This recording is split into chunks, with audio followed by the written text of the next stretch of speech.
Logu nomaiņas procesā bieži jāizvērtē vairāki praktiski un tehniski apsvērumi, tostarp izvēle starp vietējā un ārvalstu ražojuma izstrādājumiem.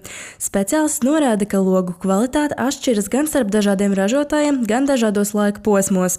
Vēsturiskā pieredze rāda, ka pirms 10 gadiem logu izgatavošanā bieži tika izmantot augstākas kvalitātes materiāli.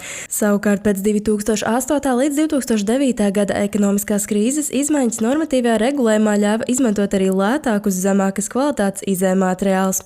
Šādas pārmaiņas atspoguļojas arī gala produktu īpašībās, un tās jāņem vērā pieņemot lēmumu par piemērotāko risinājumu konkrētam objektam. Un to nosaka vairākas lietas logiem, ko vajadzētu cilvēkiem rēķināties.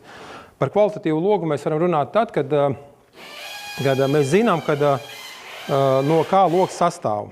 Pirmkārt, tas ir plasmasas PVC profils. Ja?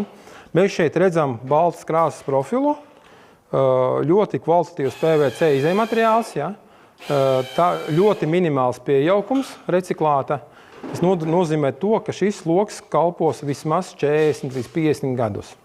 Šis ir vācu tāds, standarts, kurā viņi paši nosaka šī A klases loga īpašības. Vācieši šo standartu radīja tāpēc, lai klients Vācijā atšķirtu labu logu no parasta loga.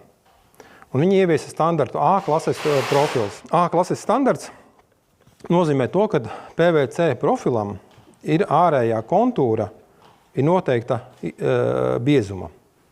A klase nosaka 3 mm ārējo sieniņu biezumu.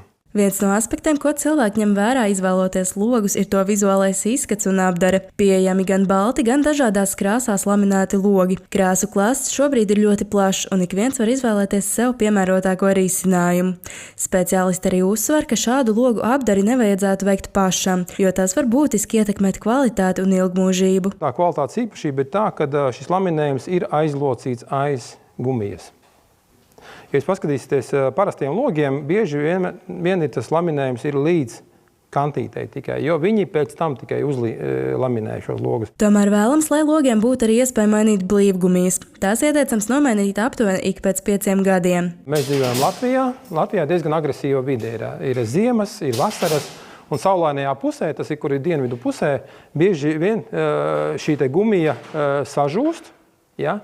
Un ziemā viņa sasprēgā, un viņa vairs neveic savu funkciju. Un tad parādās problēmas, kad ir pūš augsts gaiss iekšā, un logs kārtīgi nenoblīvējas. Taču parastiem logiem gumijas parasti ir iestrādāts iekšpusē, kas apgrūtina to nomaiņu. Turklāt piemērotu rezerves gumiju atrašana pēc tam var būt